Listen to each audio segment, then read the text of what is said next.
Hey, coucou la famille, ça va? Bon, je voulais te faire un petit point sur mon petit Kawa d'amour. Tu sais, Kawa, c'est le petit qui m'a adopté. Si tu sais pas qui c'est, je t'avais fait une vidéo où je te racontais toute cette adoption que j'ai vécue. Et la vidéo, je te la mets dans la barre d'infos. Et alors, il s'est passé plein de trucs. Et il fallait que je te raconte parce que je l'ai revu 2 fois. Et les deux fois où je l'ai revu, ça a été hyper marquant. Enfin, il s'est passé trop de trucs, les mecs. Bon. Pour situer, Kawa, après le Nouvel An, je ne sais pas si tu t'en souviens, il avait disparu. Je ne l'avais plus vu pendant 2 mois et quelques. Fin février, il réapparaît. Je suis là chez moi, je reçois un coup de fil d'une dame qui aussi s'occupe de lui dans un autre quartier en bas de chez moi, qui me dit « Kawa, il est là, il te demande ». Moi, direct, je pars de chez moi, je vais vite pour rencontrer Kawa. Et quand j'arrive, j'ai un peu un choc parce qu'il est hyper amaigri, mais vraiment très amaigri. Et il a, tu sais, il a plein de taches blanches sur sa peau, sur tout son visage, sur tout son corps et tout. Et il a l'air un peu hagard, il n'est pas vraiment là, machin. Et donc, ma première peur, ça a été, putain, pendant 2 mois, il a dû se droguer, horrible. Je reviens, parce qu'en fait, je suis en train de faire cuire des trucs, je reviens. Et alors, j'arrive et la dame, je la rencontre, elle est un peu préoccupée. La dame, je t'en avais parlé dans l'autre vidéo, c'est une dame qui travaille dans un truc de manger et quand il a besoin, il va la voir. Et quand il a besoin de m'appeler, soit il passe par les mototaxis, soit il passe par elle. Et donc, elle est un peu préoccupée et tout, mais elle ne veut pas trop me parler devant lui. Et je vois, il est un peu déconnecté et vraiment, je flippe. Je l'envoie s'asseoir et tout et je parle avec la dame. Et donc, en gros, tout ce que j'ai discuté avec elle et ce que j'ai discuté avec lui, je vais essayer de te le résumer, c'est un remix des deux. Mais qu'est-ce qui s'est passé pendant ces 2 mois? Apparemment, il s'est fait attraper par les services sociaux à Copacabana, dans la rue. Il s'est fait attraper et s'est fait mettre en foyer pour mineurs. Premier truc. Visiblement, bon, les conditions là-bas, c'était un peu la merde. C'est toujours la merde, les foyers pour les enfants ici. Donc, il est dans ce truc-là. Et entre-temps, il a attrapé la dengue. La dengue, c'est une maladie de moustique. Et on avait une grosse épidémie à Rio pendant un moment. Et d'ailleurs, il y a plein de meufs de chez moi qui ont attrapé la dengue.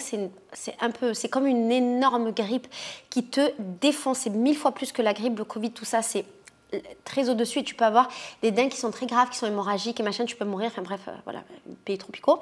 Donc lui, il attrape la dengue et apparemment, il a passé 15 jours au lit malade, quelques jours à l'hôpital, machin compliqué.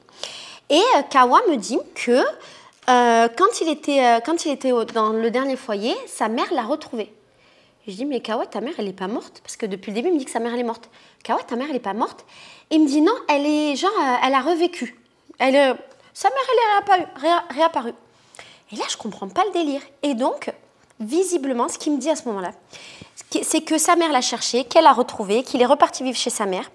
Et qu'en fait, il m'avoue qu'il a bien une mère, un père, il a un beau-père aussi, et que son beau-père le battait sa mère. Et c'est pour ça que chaque fois, il s'enfuyait.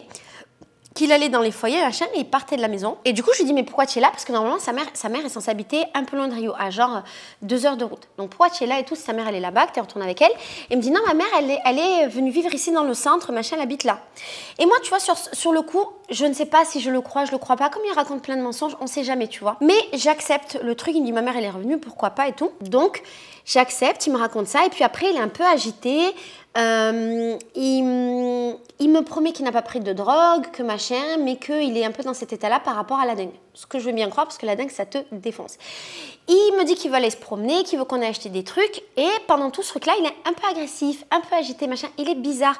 Et il me laisse une sensation vraiment... Voilà, déjà, c'est pas si agréable parce qu'il était un peu dans cet état-là d'agitation, d'agressivité, de machin. Donc, je sens qu'il a quand même passé du temps dans la rue et dans le foyer. Chaque fois qu'il a un peu ses périodes de rue-foyer, il redevient un peu comme ça. Et il me demande de lui acheter des boîtes de bonbons pour aller les vendre dans la rue pour faire de l'argent, pour aider sa mère et tout machin. Donc, on y va, je lui achète des trucs.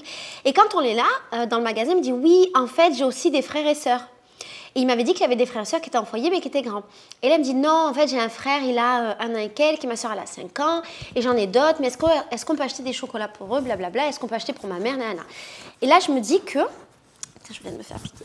Là, je me dis, bon, son histoire a commencé à être un peu plus cohérente, parce que s'il veut acheter des chocolats pour ses frères et sœurs à sa mère, ça veut dire qu'ils existent vraiment. Et donc, voilà, il y a un espoir de quelque chose, machin. Donc, j'achète. Et après, je le ramène au mototaxi pour qu'il le ramène chez lui. Il dit bien, le quartier qui m'a dit où il habitait, il dit bien qu'il y va. Et je dis au mototaxi, tu l'amènes et puis tu essayes de repérer l'adresse pour qu'on sache où il est, pour qu'on essaye de chercher des infos. Je retourne voir la meuf, la dame là, la meuf, horrible, en plus c'est une tata, je peux dire la meuf. Je retourne voir la tata et en fait, voilà, on en parle et je lui dis, écoute, j'ai découvert qu'elle habite dans tel quartier, je vais avoir l'adresse et tout. Elle connaît du monde là-bas, donc elle me dit, vas-y, on s'organise, je vais actionner mes amis pour qu'ils aillent voir, qu'ils aillent parler avec sa mère. On va voir ce que c'est cette histoire, est-ce qu'il y a une mère, est-ce que machin. Bref. Kawa redisparaît pendant un mois. Il redisparaît. Et là, il y a moins d'une semaine, il réapparaît, elle m'envoie un message, Laetitia, viens de suite, il y a Kawa qui veut te voir, nanana. Je mets du temps à arriver parce que je travaillais, machin, je ne pouvais pas partir de la maison comme ça. Je mets du temps à arriver, quand j'arrive, Kawa n'est pas là. Je le cherche partout dans les rues, je suis un peu deg et tout, je fais le tour, machin, je le vois pas. Elle me dit non, mais il était là, il est parti, je sais pas s'il va revenir, nanana. Et d'un coup, je vois un enfant magnifique qui me fait un grand sourire, les bras ouverts et qui vient, qui fait un énorme câlin. C'est Kawa qui me trouve dans la rue. Et il est complètement différent. Il est souriant. Il est calme, il a grossi. Je t'avais dit qu'il avait eu des problèmes de peau. Je pense que c'est... Je sais pas quoi c'est dû. Je crois que c'est dû à la dengue. Parce qu'en fait, la dengue, ça peut te donner plein de boutons, plein de petits boutons. Un peu comme la varicelle, tu vois. Et si tu grattes, ça te fait des marques. Et je crois qu'il avait des marques par rapport à ça. Mais je suis pas sûre. Mais c'est... Voilà, c'est un truc. Et là, il va mieux, tu vois. Son visage va mieux. Il est plus rayonnant, il est plus posé. Il est moins agressif, machin. Je suis trop contente. On se fait des câlins, on s'aime trop, nanana. On va manger tous les deux. Et on rediscute. Et là, il m'explique qu'effectivement... sa mère était dans ce quartier, que finalement elle habite dans un autre quartier, très bien, qu'il est retourné chez sa mère, que ça va très bien, qu'il est très content. Et direct, il me propose qu'on aille se balader, machin.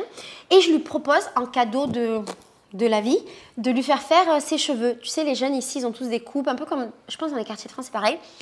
Et la coupe super à la mode depuis des années au Brésil, elle ne passe pas. C'est les mecs qui ont des cheveux noirs avec des pointes là, décolorées. C'est une super mode qui ne passe pas. Et donc, on passe tous les deux, toute la journée, à faire le tour des barbiers pour pouvoir le faire coiffer. Nanana, on galère, nanana, finalement, on trouve, ça dure 1000 ans parce qu'il veut faire ce truc-là qui dure 1000 ans. En plus, une coupe, nanana, ça coûte super cher, sa mère. Mais vas-y, c'est son cadeau. On passe la journée ensemble. Et il y a un moment, je lui demande, je lui dis, est-ce que ça te dirait si je rencontrais ta maman? Parce que j'aimerais bien la connaître. Ça fait longtemps qu'on se connaît, toi et moi. Ça fait un moment maintenant, ça fait pas un an du tout, ça fait plusieurs mois, tu vois, qu'on se connaît quand même. J'aimerais bien rencontrer ta maman et toi, Anna. Je pensais qu'il allait me dire non. Il me dit oui. Mais au début, il est étonné, il me dit, ah bon, tu as rencontré ma mère et tout, et t'es sérieuse, pour de vrai, pour de vrai. Et je vois qu'il est quand même intéressé, qu'il est content. Je dis, oui, pour de vrai, je vais rencontrer ta maman, machin. Et il me dit, ok, qu'est-ce que je fais? J'appelle mon amie Carole, qui est travailleuse sociale. Et en fait, elle travaille à la mairie de Rio et elle est dans l'unité qui gère tous les trucs en lien avec les femmes et les enfants. Donc, c'est un peu elle qui gère les foyers, les placements, les trucs comme ça. Enfin, elle n'est pas exactement... ça, mais elle travaille dans ce truc-là et c'est une des agents de la mairie. Je reviens, il faut que j'aille mon manger. Et Carole, elle accepte parce qu'elle est trop contente, elle adore Kawa, elle avait déjà rencontré à plein de reprises et c'est elle qui lui cherche un foyer, qui lui avait trouvé d'ailleurs une famille d'accueil et tout parce qu'on pensait qu'il était orphelin. Et donc, la journée passe, son nana nous rejoint et on y va. Et en fait, on découvre qu'il habite dans une favela qui est derrière chez moi, mais il ne sait pas que j'habite ici.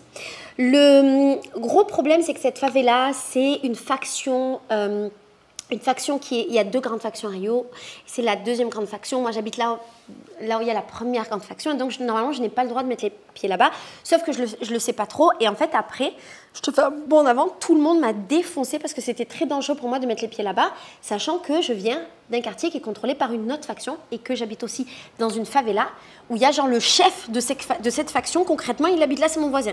C'est pas mon voisin direct, mais il habite dans la même favela que moi et voilà, bon, c'est un peu la merde. Mais bon. On arrive là-bas, on attend en bas de la favela et il dit, je vais chercher ma mère.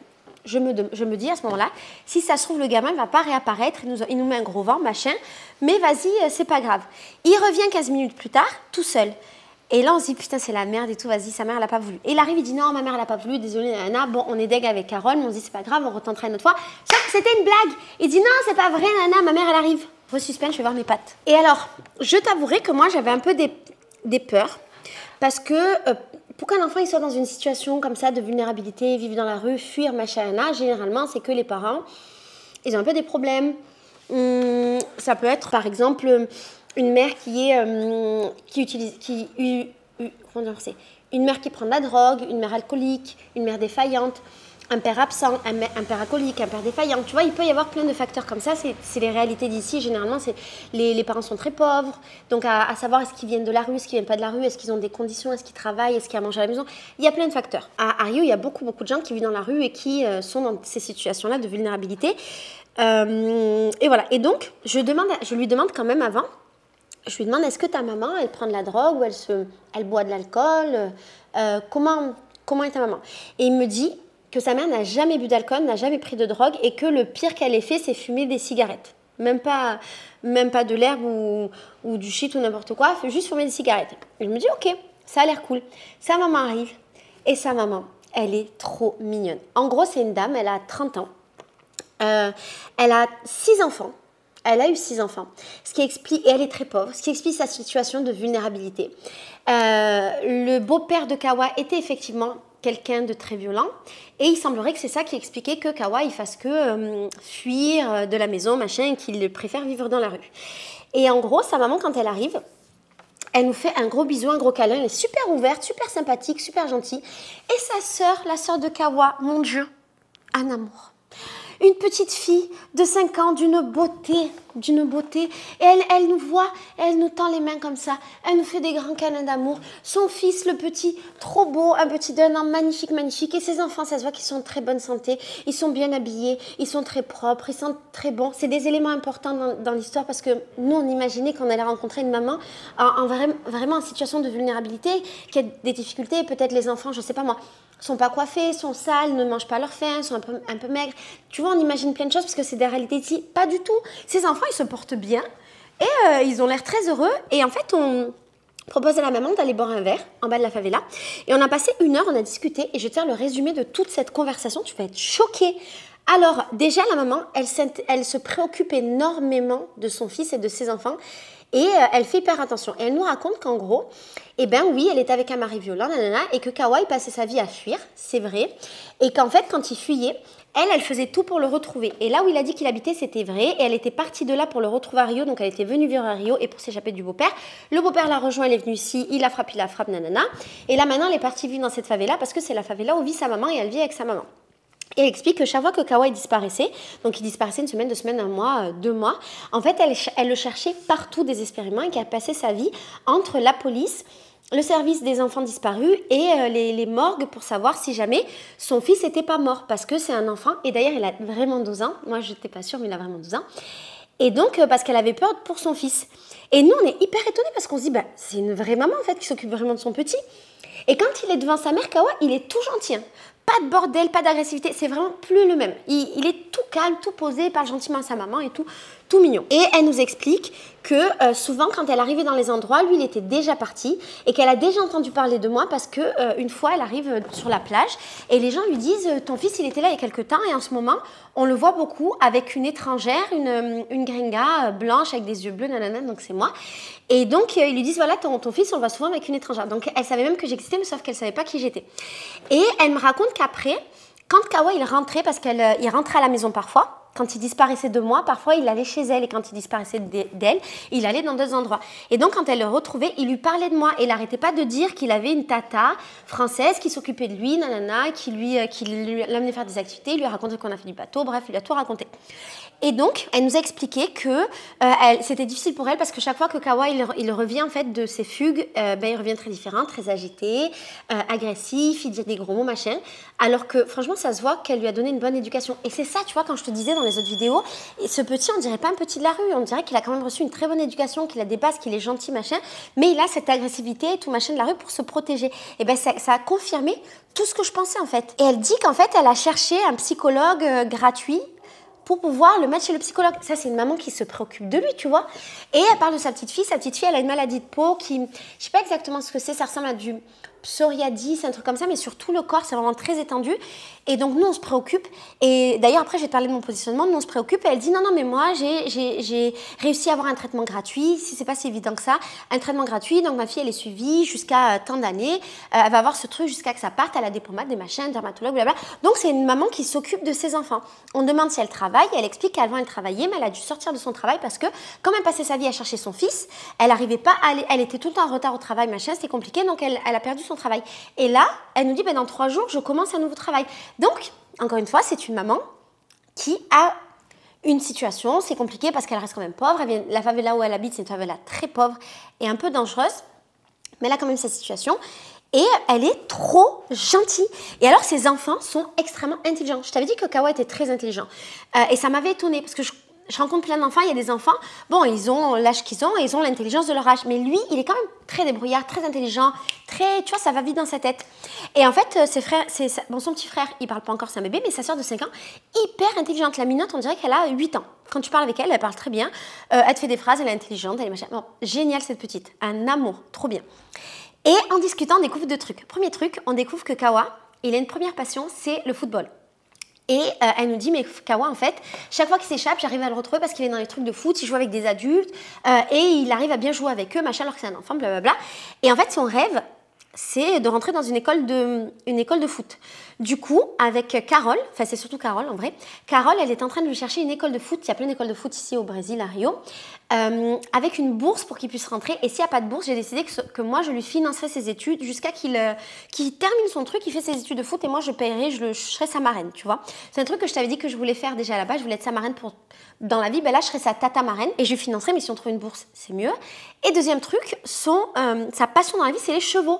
Et c'est un truc que je découvre dans la journée avec lui, il en parle avec Carole et tout. Et en fait, il veut être soigneur de chevaux. Et c'est marrant parce que c'est un enfant, il ne sait pas que ça existe, il ne sait pas qu'il peut être vétérinaire, il ne sait pas qu'il y a des gens, leur métier c'est de s'occuper des chevaux, machin. Et puis il a les yeux comme ça quand il en parle, c'est son rêve et tout.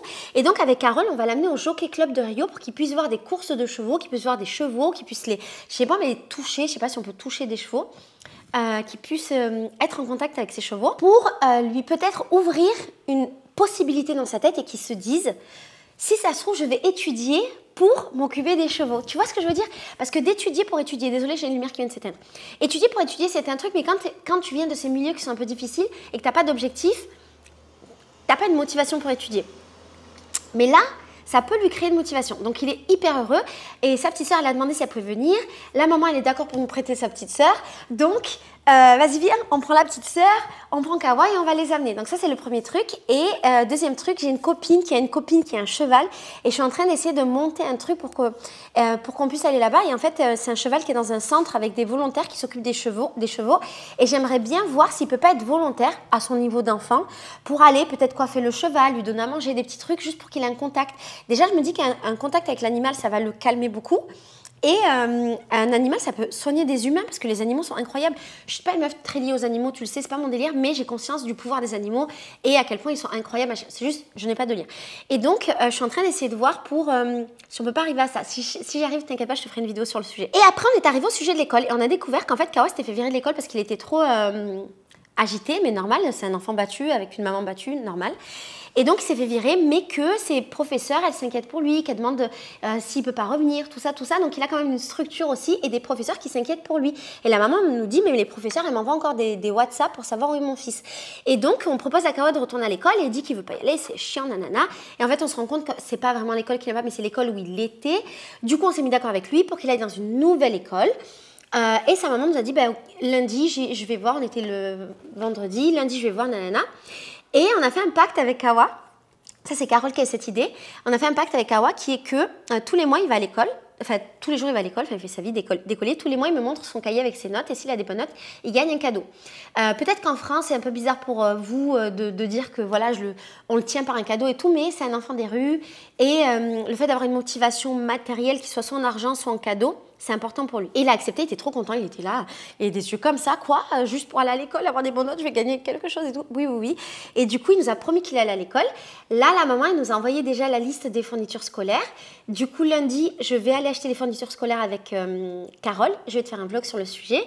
Et on va livrer les fournitures scolaires à Kawa. Et c'est trop bien. Je suis extrêmement heureuse. Trop heureuse. Depuis... j'ai le numéro de la maman de Kawa parce qu'elle a un téléphone et on a dit à Kawa, t'es dans la merde parce que maintenant tu peux plus nous faire des disparitions, des machines ou mentir Anna parce que t'as Carole donc, qui travaille dans le social, il y a ta maman, il y a ta Laetitia et d'ailleurs il dit plus que je suis sa mère, il dit que je suis sa tata et c'est très bien parce que de dire que j'étais sa mère, c'était cool et tout machin, c'était très doux, sauf que il a une maman et en fait il y avait un truc qui collait pas, mais je le laissais parce que je sentais c'était important pour lui de dire aux gens que j'étais sa mère et donc je rentrais dans le jeu et je disais oui, je suis sa mère adoptive, vas-y on s'en bat les steaks, on connaît pas les gens donc je m'en fous. Et là, il a recommencé toute la journée où il était avec moi avant qu'on voit sa mère à me rappeler tata.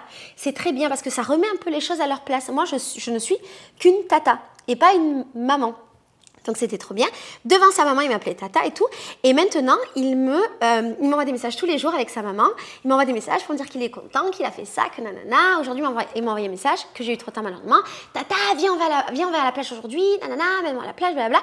Et c'est très bien, c'est une relation qui est saine. Et puis surtout, tu te souviens, avant, je te disais que j'avais un peu peur de... c'est un enfant, je suis une adulte, je suis dans la rue avec lui, je pars en Uber avec lui. Imagine, la police, elle voit ça. Et c'est normal, où des gens, ils voient ça. Et ils se disent, attends, un petit enfant noir avec une blanche étrangère, elle va dans un Uber avec lui, ils peuvent penser que c'est une tentative d'enlèvement. Et tant mieux qu'ils pensent ça parce que ça permet peut-être de prévenir des tentatives d'enlèvement, ça peut exister. Il y a des trafics d'enfants au Brésil aussi. Et donc, j'étais pas très tranquille, tu vois, je faisais beaucoup de trucs en extérieur avec du monde, des caméras pour qu'on voit, voilà. Et là, ça veut dire que la maman, elle sait qui je suis. Et si jamais il y a quelqu'un qui m'arrête, enfin, je suis officiellement une tata. Et au Brésil, c'est très comme ça. Si tu fais partie de la famille, tu es vraiment une tata. Donc, je suis une tata. Et s'il y a quelqu'un qui m'arrête, on appelle la maman qui va dire oui, Laetitia, c'est une étrangère, c'est la tata de mon fils, elle s'occupe de lui.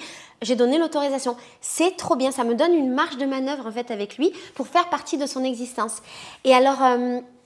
après tout le moment qu'on a passé avec sa maman et tout, on est parti faire des courses, on a acheté des tonnes de courses pour la maison, un chariot immense pour la maison et c'était trop bien parce que la petite de 5 ans, elle est trop intelligente. La maman n'a pas voulu venir avec nous parce qu'elle était un peu gênée et elle disait qu'elle avait besoin de rien, mais en fait elle avait besoin de tout.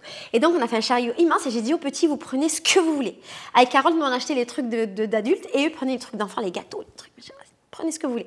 Et la petite trop intelligente, elle disait, alors ma maman, elle achète cette marque, ma maman, elle préfère ce produit, ma maman, là. Donc elle nous a aidé à faire les courses, c'était incroyable. Après, on a monté toutes les courses chez eux, donc j'ai vu où ils habitaient, et c'est pour ça que Kawa ne peut plus me mentir, je sais où il habite, je connais sa maison. Sauf que, comme je t'ai dit au début, c'est un peu dangereux ce que j'ai fait parce que c'est une favela rivale, et en vrai, je peux pas du tout mettre les pieds là-bas, c'est mort. Et tous les gens que je connais à qui j'ai dit que j'étais allée là-bas, ils m'ont défoncé, je n'ai pas le droit de mettre les pieds là-bas. Du coup, maintenant, c'est un peu compliqué parce que je sais que je ne peux plus vraiment aller là-bas. S'il y a des gens qui savent que je viens d'une autre favela, je peux me faire tuer, mais c'est un vrai truc. J'habite au Brésil, moi je peux mourir. Tac, ils me mettent en haut de la favela, dans des pneus, ils me mettent le feu, je meurs. Et donc c'est un peu chaud, mais on va trouver un système avec sa maman pour le voir ailleurs, machin, qu'elle nous le mette sur un mototaxi et qu'elle nous le livre. Livre-moi ton enfant ailleurs. Et qu'est-ce que je voulais dire, le dernier truc? Ah oui, et le positionnement. Alors, je savais pas, si je savais très bien, je savais comment ne pas me positionner. Je ne voulais pas être l'étrangère, en plus blanche, parce qu'ici je suis blanche, qui s'adresse à une maman brésilienne, pauvre, de favela, en mode je viens d'expliquer la vie. C'est pas du tout le positionnement que je voulais. En plus de ça, je suis pas une maman, je connais rien. Et c'est toujours un peu délicat ces questions-là. Ici au Brésil, en plus, c'est assez délicat. Ce qui est bien, c'est que j'étais avec Carole, et Carole, c'est une femme noire, c'est une femme brésilienne, et c'est une femme qui vient de favela. Donc, elles étaient dans le même niveau pour pouvoir se parler et pour se parler dans le sens de se comprendre. Carole avait exactement les mots qu'il fallait et puis il n'y avait pas un truc un sentiment de supériorité, de sauveur, de nanana, de blablabla, il n'y avait pas ce truc là. Donc c'était génial, c'était beaucoup elle qui parlait et moi de temps en temps j'intervenais mais pour des petits trucs très anecdotiques à raconter sur Kawa. Et à la fin la maman elle m'a pris dans les bras, elle m'a fait un énorme câlin et elle m'a remercié, elle m'a dit qu'elle me remerciait beaucoup, que j'ai pris soin de son fils, que je continue, que je sois là pour lui, qu'il avait beaucoup de chance de m'avoir. En vrai, moi, je trouve que c'est moqué de la chance de l'avoir, bien entendu, qu'il avait beaucoup de chance, machin, machin. Et donc, c'était très, très cool et c'était un très bon moment. Et la maman parle beaucoup avec Carole parce que Carole, comme elle travaille dans le social, elle connaît toutes les aides sociales pour les mamans célibataires, pour les femmes battues, les mamans célibataires, pour machin, pour tout ça. Et donc, elle a aidé à remettre Kawa à l'école, elle aide à avoir certaines bourses, elle aide à avoir des aides de l'État. Et donc, on est dans ça recrée en fait, on est en train de créer autour de la maman un réseau d'entraide, un réseau d'aide qui est trop cool. Où je ne suis pas du tout positionnée comme la blanche sauveuse qui va aider la maman pauvre noire de favela. Et c'est très bien parce que c'est le positionnement que je voulais. Moi, finalement, j'aide de manière plus financière, économique. J'appuie des projets, des choses que mettent en place Carole et elle. Donc, je suis juste la marraine et la tata. C'est très bien. Une petite anecdote, juste pour terminer cette vidéo, j'ai découvert que Kawa, quand il achetait des bonbons pour aller les vendre, c'était pas pour aider sa maman. En fait, il disait oui, il faut que j'aide ma maman, nanana. Pas du tout. Elle m'a dit qu'en fait, avec l'argent, il allait dans les cybercafés et il jouait aux jeux vidéo toute la journée.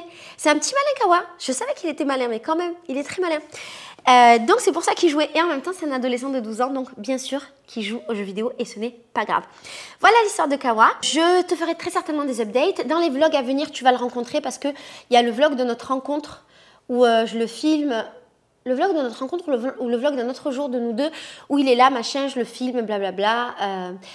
Donc tu vas le rencontrer. Si tu connais mon Instagram, je te remets le lien d'ailleurs en barre d'infos, mais si tu connais mon Instagram, tu peux y aller régulièrement. Je poste des stories de Kawa et moi quand on est ensemble. Ce qui est très cool, c'est que maintenant je suis très rassurée. J'ai juste peur que une fois que la lune de miel des retrouvailles avec la maman passe, comment ça va être, mais a priori, il n'y a pas le beau-père qui va revenir. Et comme elle est entourée de Carole et tout ça, et qui va aller voir une psychologue, peut-être la maman, Carole va l'aider aussi, va la faire entrer dans des groupes de parole de femmes battues, machin.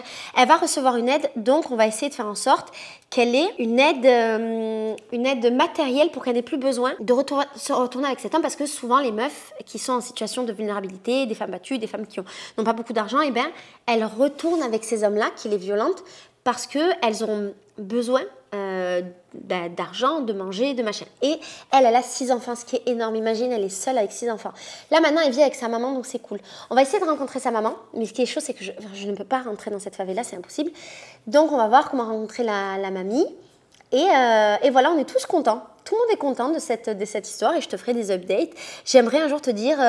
Kawa monte à cheval et voilà la vidéo de Kawa qui monte à cheval. Donc ça, ce sera peut-être le futur de ma vie avec Kawa. Et mon objectif de vie, c'est de suivre ce jeune jusqu'à qu'il soit majeur et qu'on ait un peu dévié son chemin. En tout cas, avec Carole, c'est notre objectif, de lui donner des opportunités pour qu'il puisse voir et faire autre chose. Et moi, en tant que marraine, ça me va très bien. Tata marraine, c'est le rôle parfait.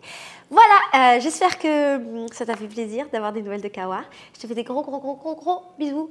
Et voilà, à bientôt. Ciao.